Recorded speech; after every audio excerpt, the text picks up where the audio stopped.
We are going to start today's session with a very exciting program with Geoff Ralston, a very long-time friend of mine.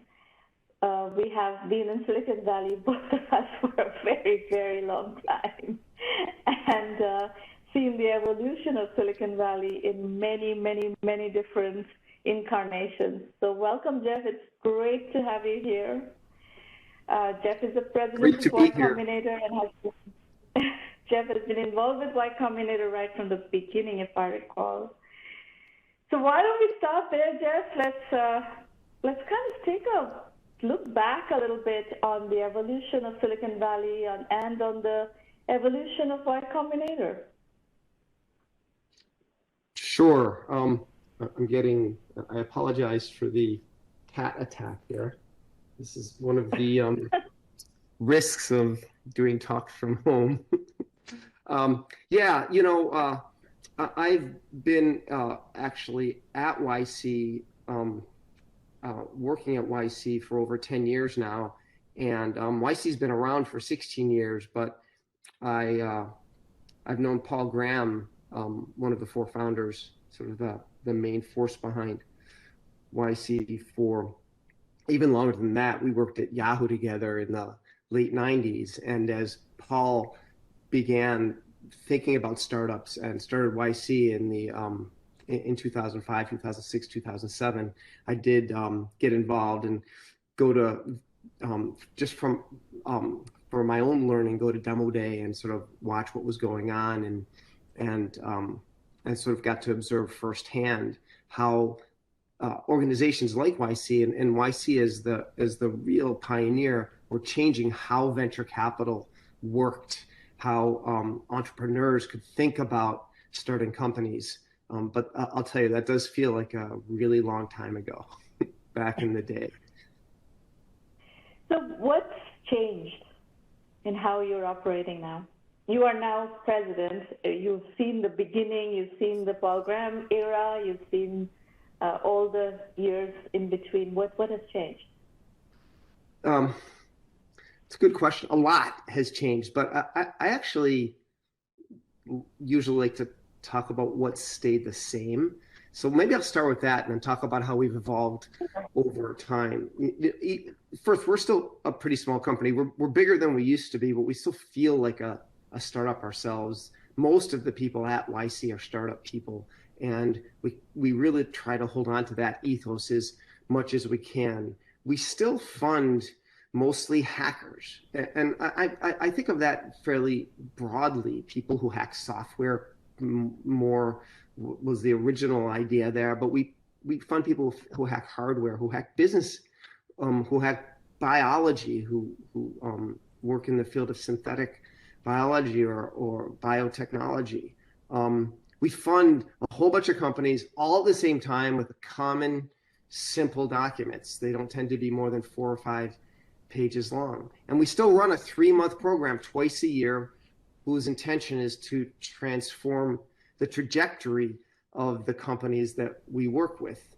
When we started, we offered just a little bit of funding and advice, but we've really expanded the set of programs and the resources that we have for startups as they grow throughout their lifetime, throughout their journey. We really, I resonate a lot to the story of 1Mby1M. We have something, as you know, called Startup School, which is a free program that works with hundreds of thousands of founders. We launched in 2017.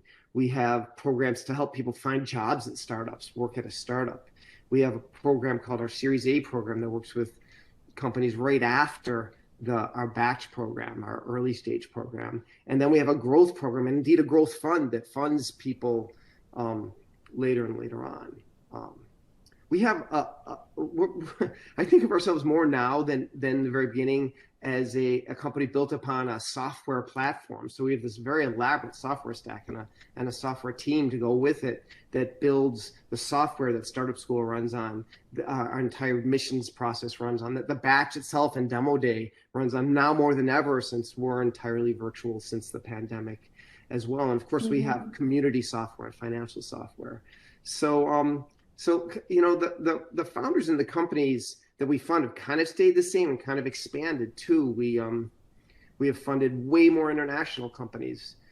The last batch we funded, half the companies that we funded were international, and the batches are much bigger. Our first batch in 2005 was 8 companies, and our most recent batch is 400 companies. So we're funding a lot more companies over time. So a lot of the same, but expanded and a more expansive view as to how we can help startups in their journey from the idea stage until hopefully they have a more expansive impact on the world, potentially by going public or the like. So Geoff, let me steer the conversation in the direction that would be the most helpful for our community of people who might be interested in applying to Y Combinator. Sure. And there's some amount of confusion around what is ideal for Y Combinator, as you saw very recently in our exchange with Bruno. There is, when you think of an accelerator, the word accelerator or the word incubator, people tend to think that it's very, very early stage. And we've done quite a few Y Combinator case studies that came in with, that applied to Y Combinator after doing a significant amount of bootstrapping and then going into Y Combinator. So clearly you are accepting people who are further along. So dispel these confusions a little bit and help us understand what is acceptable. Yeah, I know a lot of venture capitalists sort of talk about the stage of investment that they work with, and we're not really a typical venture capitalist. We don't really see the world that way. And the question is somewhat meaningless for our batch program. We think of ourselves as a school for startups. So when a startup can derive value from being part of our network, from the advice we give, from being associated with Y Combinator, then that startup is a good candidate for the program. Now, this is usually a pre-Series A company. Once you've raised $10 or $20 million and have a board and have a set of investors in that complex context. Cap table. Yeah, a complex cap. We see a lot of companies with complex cap tables. I don't know if that's the dividing line, but it is true that it's infrequent, although it has happened, but it's infrequent that post-Series A companies will do our core batch program. So that's maybe the dividing line that will help people, but it is true that we have funded companies where they're just 2 or 3 founders and just an idea, all the way to companies with even 8 figures of revenue. But again, we do trend earlier rather than later, and it's a little more unusual that a company like that will seek to derive value from YC. But sometimes, in particular cases, it will make sense for them. Hope that helps. You have said a bunch of things that let me try to unpack here. Okay. International. So you still, of course, COVID has been a game changer on the virtual side. Until before COVID, you wanted people to come and be in Silicon Valley for the 3-month program. What is your current perspective on geography?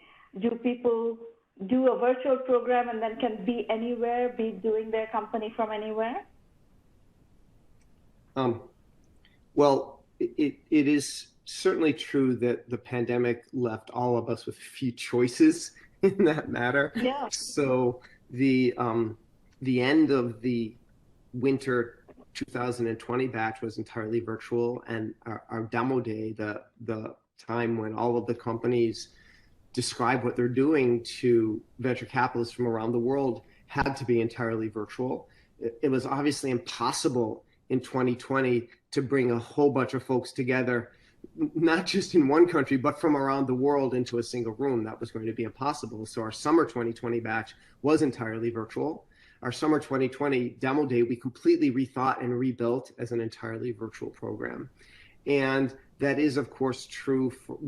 Also true for the winter 21 batch, and the summer 21 batch, which is going on right now, is entirely virtual.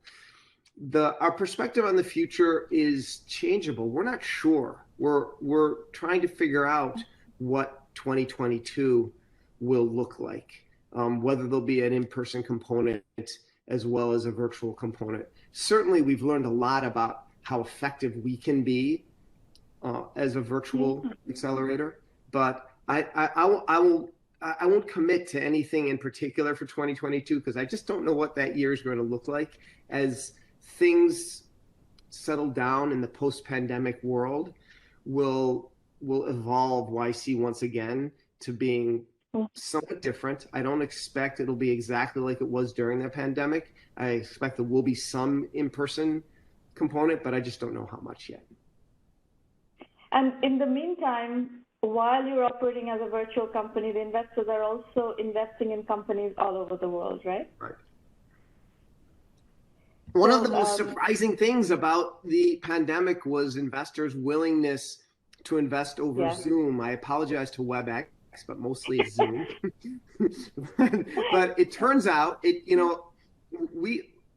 I remember this like it was yesterday when we got together in a room and said, we have to stop. We cannot have, our batch can no longer meet together. It's not safe. It's not ethical for us to do it. And we are not going to be able to have a demo day like we normally do, which is this incredible, it became the venture capital event of the year, twice a year in Silicon Valley with thousands of investors coming together. And it was really cool, but impossible to do.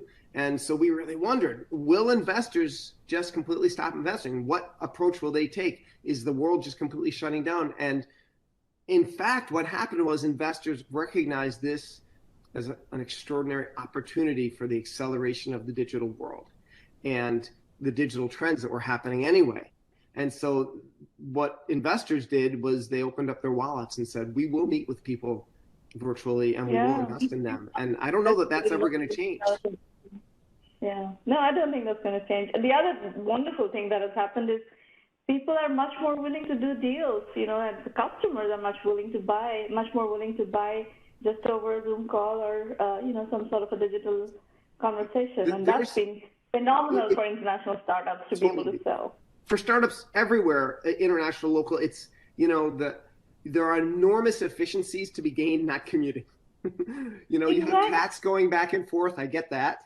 So you have some downsides. But the reality is I can do this meeting with you and then immediately go to another meeting. And that other meeting could be virtually. I could be in India, or I could be in France, or I could be on the East Coast of the United States, and I can do it instantly.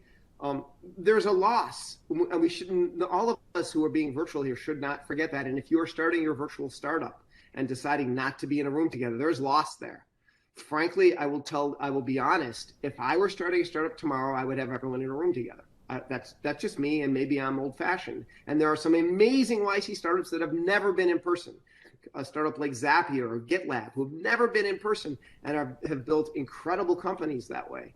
Still, there's something to being in contact with a real human being across the table, or having a cup of coffee together. And I think finding the right happy medium between those, being in person sometimes and yet being virtual and getting all the efficiencies of virtual, will be the essence of really effective. This is a good segue into my next question, which I'm going to preamble that question by giving you our experience. We built 1Mby1M as a virtual company, as a virtual accelerator and a virtual company. We have people who've been working with us for a decade and we've never met. In the Philippines, in India, etc., we have never met these people, but it's been a phenomenal experience, and we're very close. It's a small team, continues to be a very small team. We're very close. But the phenomenon that we have been seeing this trend for a while, and in COVID it has accelerated tremendously. Bootstrapping with a paycheck. In fact, we see bootstrapping entrepreneurs getting quite far. Customers, revenues, even break even without quitting their jobs. So at 1Mby1M, we have no problems. We are like you. We are in the pre-Series A zone, right? So we don't care if it's napkin stage or, whatever. We work with that entire spectrum of seed, pre-seed, friends, family, and fools, napkin, whatever, post-seed, that whole spectrum. But typically, investors have not liked to invest in companies that are operating in this mode. And this category, by the way, uses virtual company architecture extensively. So what are you seeing? What is your perspective on this category? It's a force right now. So I'm not 100% sure how you're defining the category, but let me talk a little bit about bootstrapping. So we usually divide. Sorry? Specifically bootstrapping with a paycheck. They're keeping their jobs and they're starting a company on the side. They're starting to validate and getting quite a bit further before quitting their job. They want a validated business before quitting. That's the specific category I'm talking about.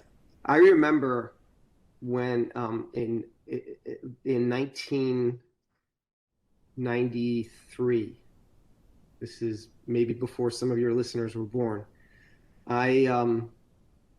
I was working at Hewlett Packard, and a friend called me up and said, have you seen Mosaic? And I said, what are you talking about? And I had exactly the same conversation at MIT in my office. My office mate said, Shuma, have you seen Mosaic yet? I'm like, what are you talking about? So you just verbally quoted our conversation. For those of you who don't know, Mosaic was the first web browser. It was invented by Mark Andreessen and his colleagues at the NCSA, the National Center for Supercomputing at Urbana-Champaign, Illinois, at the University of Illinois. And it was the first web browser that integrated graphics and text, which might seem stupid to all of you now, but it was cool back then. Anyway, my friend called me. I saw that, and I quit my job 3 weeks later because I knew that was the future. And my boss at the time, he looked at me and said, don't quit before you know what you're doing. Stay, get a paycheck, go, you don't do it. For me, I couldn't do that. I had to jump. I had to take the leap. And my message to people who are bootstrapping by taking a paycheck, there is a long, long, long history of successful entrepreneurs who waited until they were really ready and saved money or did whatever they did by taking a paycheck and then jumped. But that being said, you got to take the leap at some point. By the way, that's why YC gives you $125,000. It's not really meant to be like your first real venture round. It's enough money so you can survive. We used to give you $20,000 so you could eat ramen during the summer while you were trying to do your startup. It is a harsh truth that doing a startup is about the hardest thing you can do professionally. And if you're not in 120%, it's hard to really build a successful startup. But that doesn't mean you can't choose the right time to make the leap for yourself. But eventually, if you're not all in, I do not know of a massively successful company that was built with part-timers. It just doesn't tend to work. I think nobody wants to start a company to remain a part-timer forever. But I think, see, the world that I look at, the lens with which I look at is scale in terms of the numbers of entrepreneurs getting to some degree of success. You're looking at the universe from, how many of these companies are going to be $1 billion, $10 billion, $100 billion companies.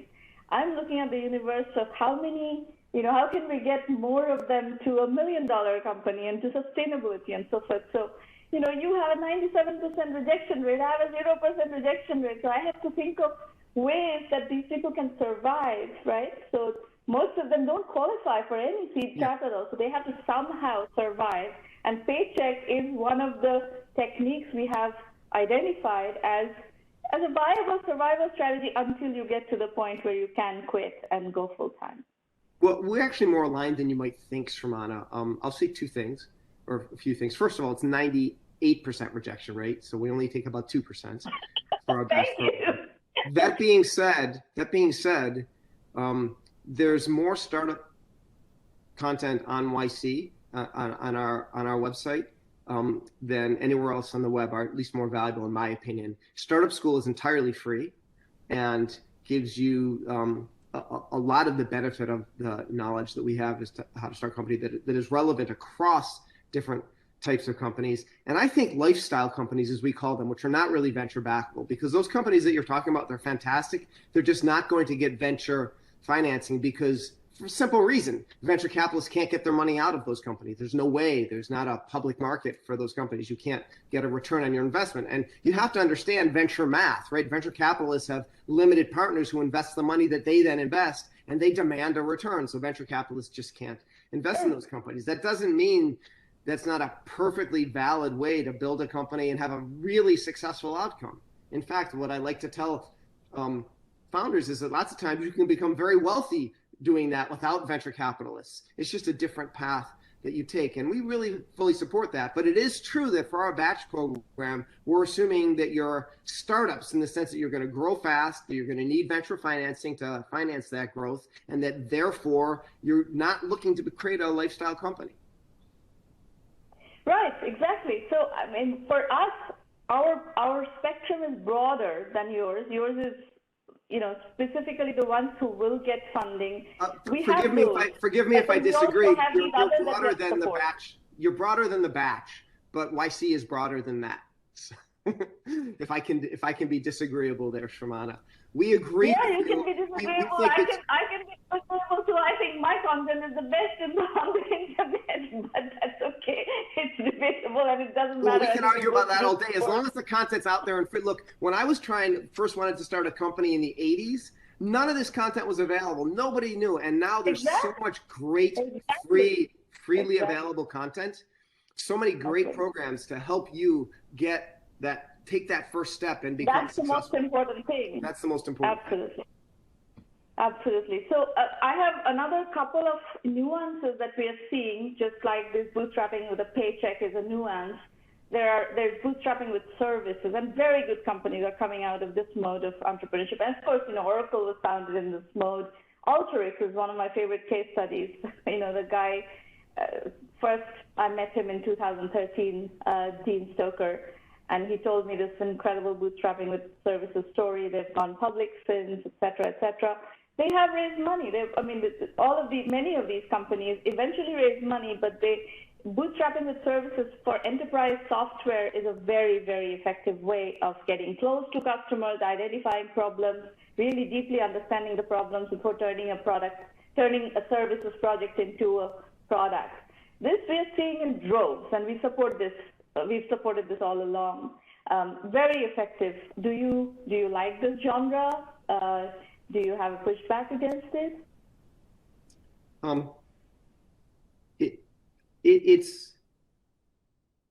It's not a main line of growth for an enterprise product, because what you end up doing is building a very specific product for a very specific company, and they tend to be very demanding, and it's different from creating a general product that you can sell everywhere.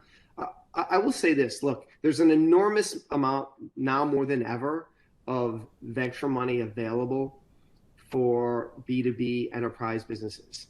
However, every entrepreneur has to find their path, has to go after their dream. And if the right way to do that is to get consulting fees and service fees from a company that is willing to pay you to build software, that can be a fantastic path if you have no other path. I think you should exhaust your possibilities first, and then take that possibility if there's nothing else available. And it is absolutely true that Shramana and I can point to cases where service companies bootstrap the services have turned into independent, successful companies. It's a little unusual for that to be the case, but it's not impossible. It's certainly a viable path. And the customer intimacy aspect is something that I like a lot, because these, customers are giving lots of input, and that input is valuable to figure out how to scope the product, especially enterprise software. And enterprise software is complex. Totally. I mean, you probably know that our motto is make something people want. But we actually go a little deeper when we talk to our batches and say, look, there's pretty much two things you should be doing right now. And the way we put it, which you have to think is meant to be somewhat symbolic, is we say you should write code and you should talk to customers. And what that really means is you should build things, whatever you're building, and then you should talk to your customers and know them as deeply as possible and understand whether what you're building is delivering value, is adding value, is creating, product market fit. And you do that on an iterative basis pretty much throughout the lifetime of the company.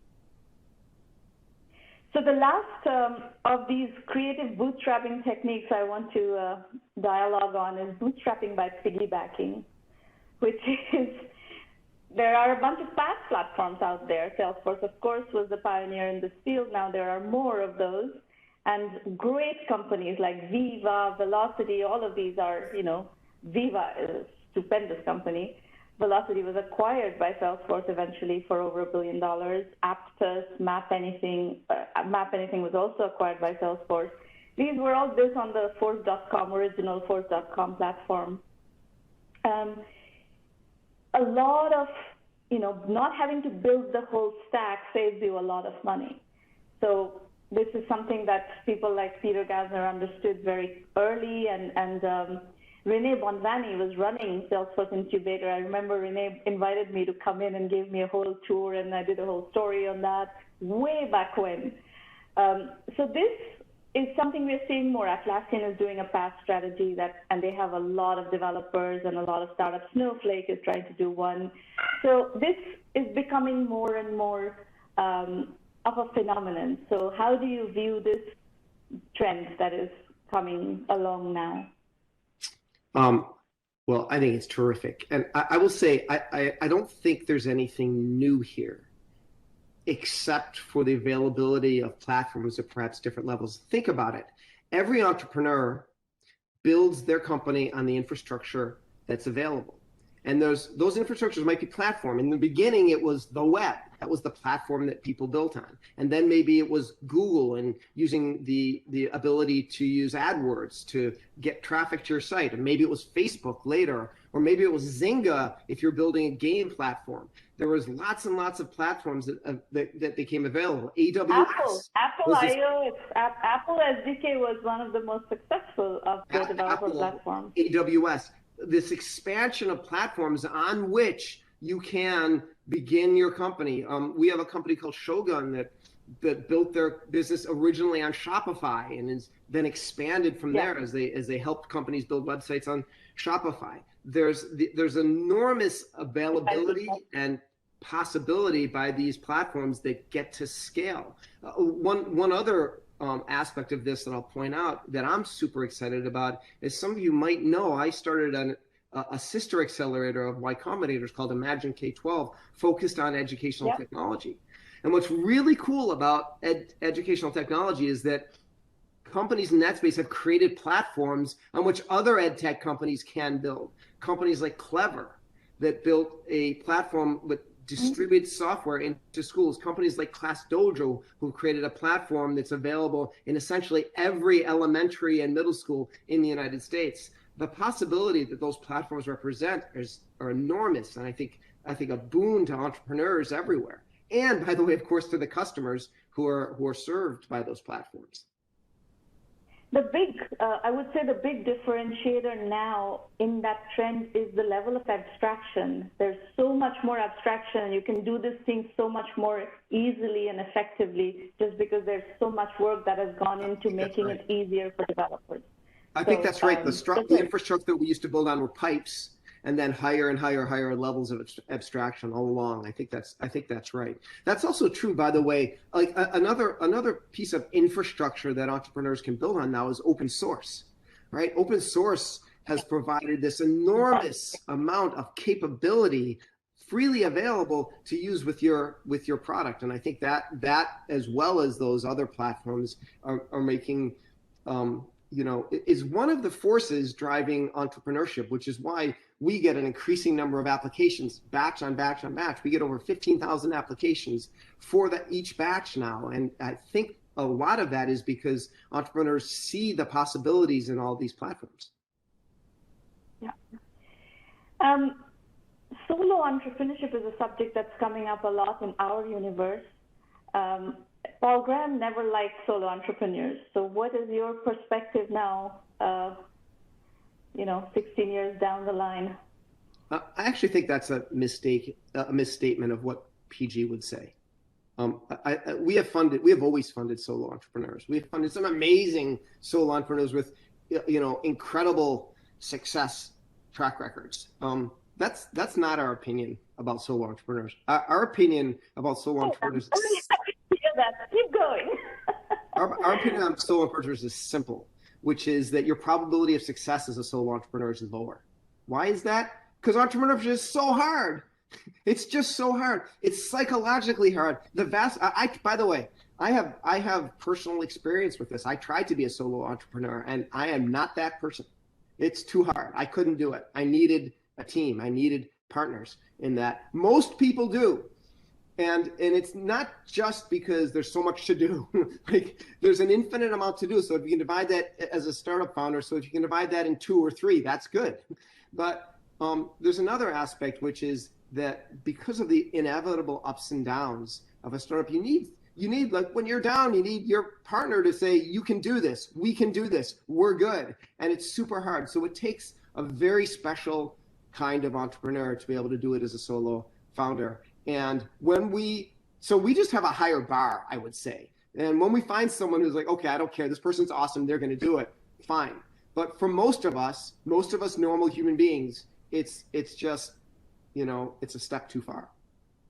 It is an emotionally difficult journey. Entrepreneurship is an emotionally very, very challenging journey, psychologically very, very challenging journey, no question. Right. My favorite solo entrepreneur case study is ServiceNow. Fred Luddy started as a solo entrepreneur, and I met him in 1999 or somewhere around there.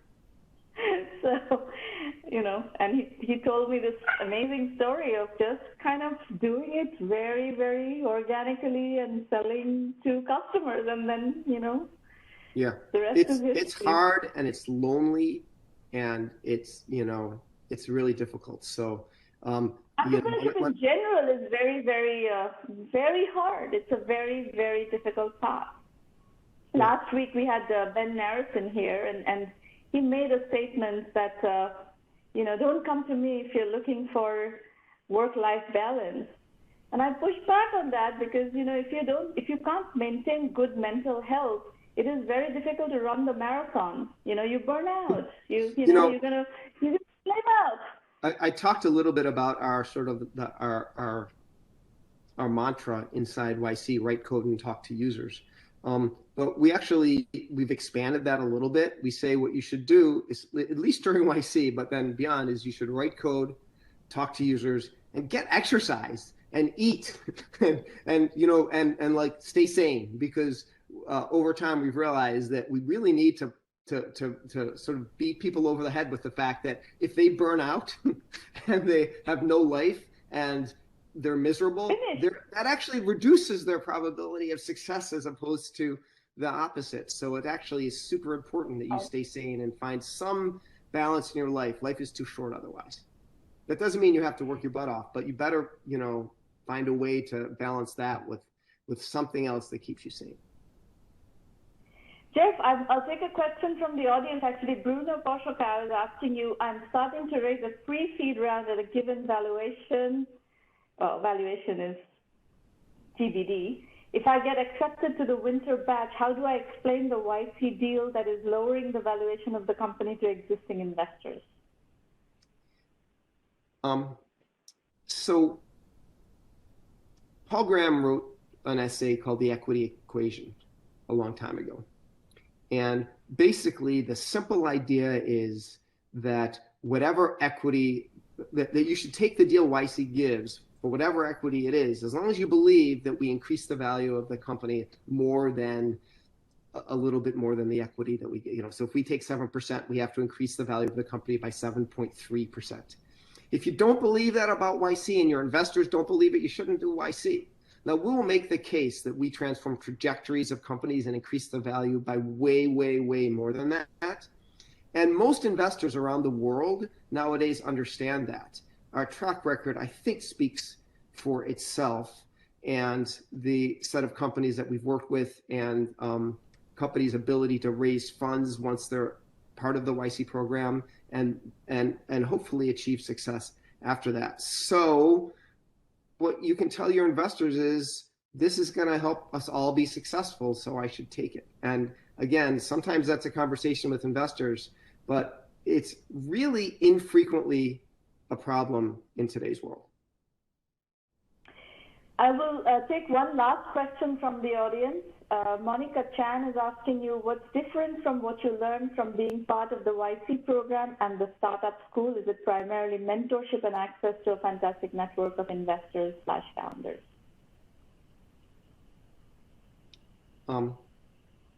Well, it's different. You know, you're taking a correspondence course versus being involved in an intense boot camp focused on your startup. And the level of personal attention that you get, the label that you get as a YC company, the connection to the network that you get, to your batchmates, to the entire broader community of YC is way different by being part of the batch.